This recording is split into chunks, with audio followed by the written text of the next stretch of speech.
சரியானதா, நீட் சரியானதா என்று கண்ணுற்றமேயானால் மிகவும் விரோதமானது. அரசியலமைப்பு சட்டத்தில் மிகப்பெரிய கல்வி வியாபாரத்தை கர்ணகொடூரமாக மனசாட்சியே இல்லாம கள்ளச்சார வியாபாரிகள் போல பயிற்சியே கொடுக்கல, தேர்வு மட்டும் வைக்கிற. இது அரசியலமைப்பு சட்டம் சொல்லக்கூடிய சமத்துவமா? அரசியலமைப்பு சட்டம் சொல்லக்கூடிய ஜனநாயகமா? அரசியலமைப்பு சட்டம் சொல்லக்கூடிய சகோதரத்துவமா? அரசியலமைப்பு சட்டத்துக்கு எதிராக ஒரு மத்திய அரசு செயல்படும் என்றால் மக்கள் எல்லாம் வேடிக்கை பார்ப்போம் என்றால் இதை விட அயோக்கியத்தனம், இதை விட படுகொலை, இதை விட தற்கொலை வேற என்னவாக இருக்க போய்? நம்முடைய கல்வி அமைப்பை கட்டமைப்பதற்கு பதிலாக கல்வி வியாபாரிகளுக்கு காவு கொடுக்கக்கூடிய வேலையை, பிரைவேட் சென்டர்களை திறந்து வியாபாரமாக்கக்கூடிய வேலையை நீட் மூலமா மத்திய அரசு செஞ்சிருக்கிறது அயோக்கியத்தனம் இல்லையா? அது அந்த முறையில் தான் நம்ம அனிதாவை பலி கொடுத்தோம்.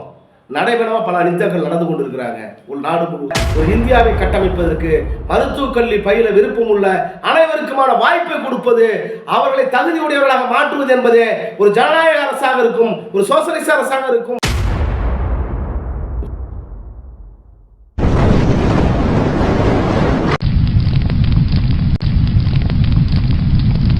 தீச்சுடர் செய்திகளை உடனுக்குடன் தெரிந்து கொள்ள சப்ஸ்கிரைப் பண்ணுங்க. கூடவே பக்கத்தில் இருக்க பெல் பட்டனை பிரஸ் பண்ணுங்க. தீச்சுடர் உறவுகளுக்கு இனிய மாலை வணக்கம். இன்று நம்முடன் கலந்து கொள்பவர் சமூக ஆர்வலரும் மனித உரிமை செயல்பாட்டாளருமான ஏஆர்கே தமிழ்ச்செல்வன் அவர்களை இன்று நமது நேர்காணலில் கலந்துரையாட இருக்கின்றோம்.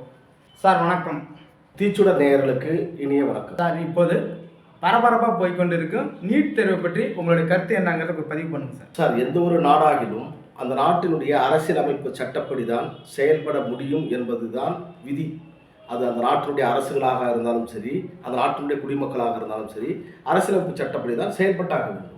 அந்த முறையில் பார்த்தோமே ஆனால் நம் இந்திய சமூகத்தில், இந்திய நாட்டில் இன்றைக்கு இந்த நீட் என்ற விஷயம் இந்திய அரசியலமைப்பு சட்டப்படி தான் இருக்கிறது என்று பார்த்தோமே ஆனால் இல்லை என்ற பதில் தான் வரும்.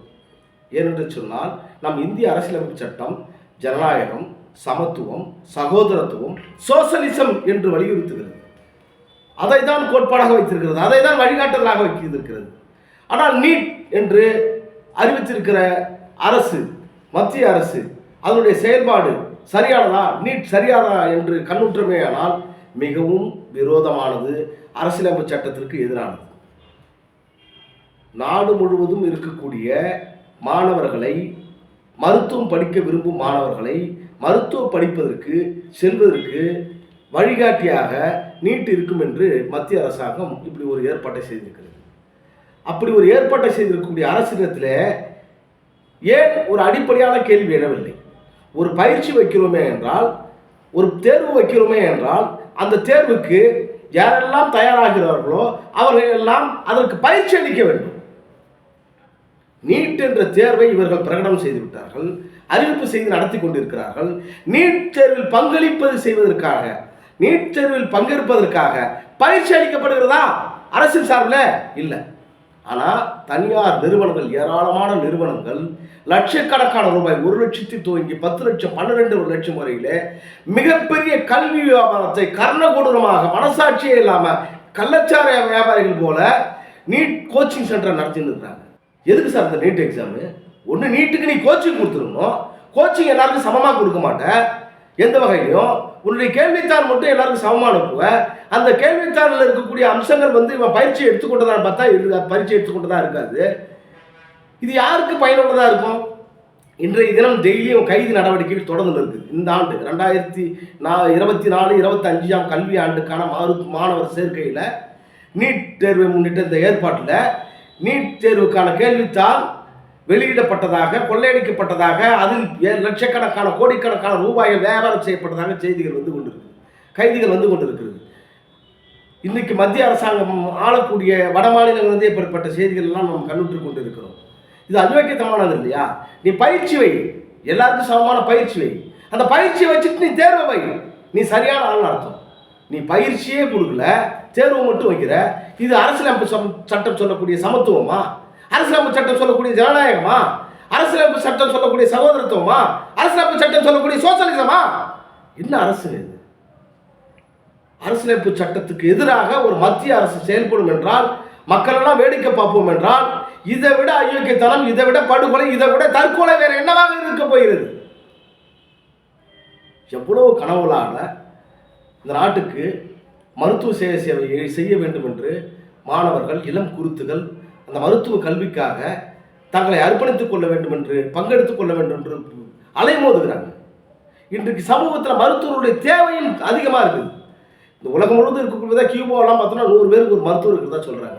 உலகம் முழுவதும் போய் உலகக்கே வல்லரசுன்னு சொல்கிறாங்க. அந்த அமெரிக்கா நாட்டுக்கே போய் கியூபா டாக்டருங்க மருத்துவ உதவி பண்ணுறாங்க. ஏன் அப்படி அந்த மாதிரியான ஒரு நிலையை இந்தியாவில் ஒரு 100 பேருக்கு மருத்துவர் இருக்கக்கூடிய நிலையை ஏற்படுத்தக்கூடிய வகையில் நம்மளுடைய கல்வி அமைப்பை கட்டமைப்பதற்கு பதிலாக கல்வி வியாபாரிகளுக்கு காவு கொடுக்கக்கூடிய வேலையை, பிரைவேட் சென்டர்களை திறந்து வியாபாரமாக்கக்கூடிய வேலையை நீட் மூலமாக மத்திய அரசு செஞ்சிருக்கிறது அயோக்கியத்தனம் இல்லையா? அது பகல் கொள்ளை இல்லையா? இது கொடூரமான கொலை இல்லையா? அது அந்த முறையில் தான் நம்ம அனிதாவை பலி கொடுத்தோம். நடைபெறமாக பல அனிதாக்கள் நடந்து கொண்டு இருக்கிறாங்க ஒரு நாடு முழுவதும், இந்திய நாடு முழுவதும். இன்னைக்கு ஒரு பெரும் முயற்சியாக தமிழக அரசாங்கம் தீர்மானம் ஏற்றி இருக்கிறது. அதை முன்னிட்டு 10க்கும் மேற்பட்ட மாநில அரசுகளிடத்திலே தீர்மானம் ஏற்ற சொல்லி கடிதம் அனுப்பியிருக்கிறார்கள். இது இந்தியா முழுவதும் இந்த தீபம் பற்றி எரியணும். இந்த தீபச்சுடர் இந்தியா முழுவதும் பிரகாசிக்கணும். ஏன்னா இது அரசியல் சட்டத்துக்கு எதிரானது. நீட்டு பயிற்சியே கொடுக்காம தேர்வுக்கு மட்டும் இப்படி தயார் பண்ணுவது என்பது கொடூரமானது. ஆகவே இது தடுக்கப்பட வேண்டியது, தவிர்க்கப்பட வேண்டியது என்பதை இத்தருணத்திலே பதிவு செய்து கொண்டு 100 பேருக்கு ஒரு மருத்துவர் உள்ள ஒரு இந்தியாவை கட்டமைப்பதற்கு மருத்துவக் கல்வி பயில விருப்பம் உள்ள அனைவருக்குமான வாய்ப்பை கொடுப்பது, அவர்களை தகுதியுடையவர்களாக மாற்றுவது என்பதே ஒரு ஜனநாயக அரசாக இருக்கும், ஒரு சோசலிச அரசாக இருக்கும், ஒரு சமத்துவ அரசாக இருக்கும், ஒரு சமத்துவ அரசாக இருக்கும் என்பதை பதிவு செய்து கொண்டு அறிவார்ந்த சமூகம், இந்திய சமூகம், இளைஞர் சமூகம் அதை நோக்கி பயணப்படுவதற்கு அரசை இயக்கும் கருவியாக மாற வேண்டும் என்ற வேண்டுகோளை உங்கள் முன் வைக்கிறேன். சார், தமிழக அரசு நீட் தேர்வுக்காக போராட்டம் வச்சிருக்கு. இந்த போராட்டத்தை பத்தி உங்களுடைய கருத்து என்ன சார்? ஒவ்வொரு மனித உடலுமே ஒரு மருத்துவர் தான். நம் உடலுக்கு தேவையான விஷயங்களை எடுத்துக்கொள்ள வேண்டும் என்று ஆயசனப்படுவதும், உடலுக்கு ஒவ்வாத பொருட்களை வெளியேற்றுவதும் ஆட்டோமேட்டிக்காக நடக்கக்கூடிய ஒரு விஷயம். அப்படிதான் ஒரு ஆரோக்கியமான சமூகம் இந்த சமூகத்திற்கு தேவையான அத்தியாவசிய விஷயங்களுக்காக தன்னை இயக்கிக் கொள்வது என்பதற்கு இன்னொரு சொல் தான் போராட்டமாக இருக்கிறது. போராட்டம் என்றால் ஏதோ அது நமக்கு சம்மந்தமில்லாத விஷயம் என்று பார்க்காமல் இந்த சமூகத்திற்கு மருத்துவர்களை அளிக்கக்கூடிய, நம் வீட்டு பிள்ளைகளை மருத்துவர்களாகக்கூடிய, கனவை நினைவாக்கக்கூடிய ஒரு ஆரோக்கியமான சமூகத்தை கட்டமைக்கக்கூடிய வியாபாரம், மருத்துவ வியாபாரத்தை தடுத்து அனைவருக்கும் மருத்துவத்தை அளிக்கக்கூடிய, குறிப்பாக நம்முடைய அரசியலமைப்பு சட்டம் சொல்லக்கூடிய பொது சுகாதாரத்தை பாதுகாப்பதற்கான ஒரு கட்டமைப்பை ஏற்படுத்துவதற்கான மருத்துவர்களை உருவாக்கக்கூடிய அப்படிப்பட்ட ஒரு சமூக அமைப்பை உருவாக்குவதற்கான ஒரு இயக்கம் என்று இந்த சமூகம் பார்க்க வேண்டும். எப்படி காந்தி இயக்கத்திற்கு சுதந்திர போராட்டத்தில் அனைவரும் பங்களிப்பு செய்தோமோ, அது உப்பு சத்தியாகிரகமாக இருக்கட்டும், தண்டி யாத்திரையாக இருக்கட்டும், எப்படி பங்களிப்பு செய்தார்களோ இந்த சமூகம், அதுபோல இன்றைக்கு அவசியம் நீட் தேர்வை களைவதற்காக மாணவர்களுடைய மருத்துவ கனவு மட்டுமல்ல, ஒட்டுமொத்த இந்திய சமூகத்தினுடைய பொது சுகாதாரம், மருத்துவ தேவை என்பதை வியாபாரமாகாமல் தடுப்பதற்காக, வணிகமாக தடுப்பதற்காக, மருத்துவம் எளிதில் கிடைப்பதற்காக நீட்டுக்கு எதிரான போராட்டத்தை அனைவரும் நடத்த வேண்டியது அவர்களுடைய கடமை என்பது தான் அறிவார்ந்த சமூகத்தினுடைய சிந்தனை. அனைவரும் சேர்ந்து சிந்திப்போம், சேர்ந்து செயலாற்றுவோம். தீச்சுடர் நேயர்களுக்காக தங்களுடைய நேரத்தை ஒதுக்கி நீட் மாணவர்களுக்காகவும் தமிழ்நாட்டின் கல்விக் கொள்கைக்காகவும்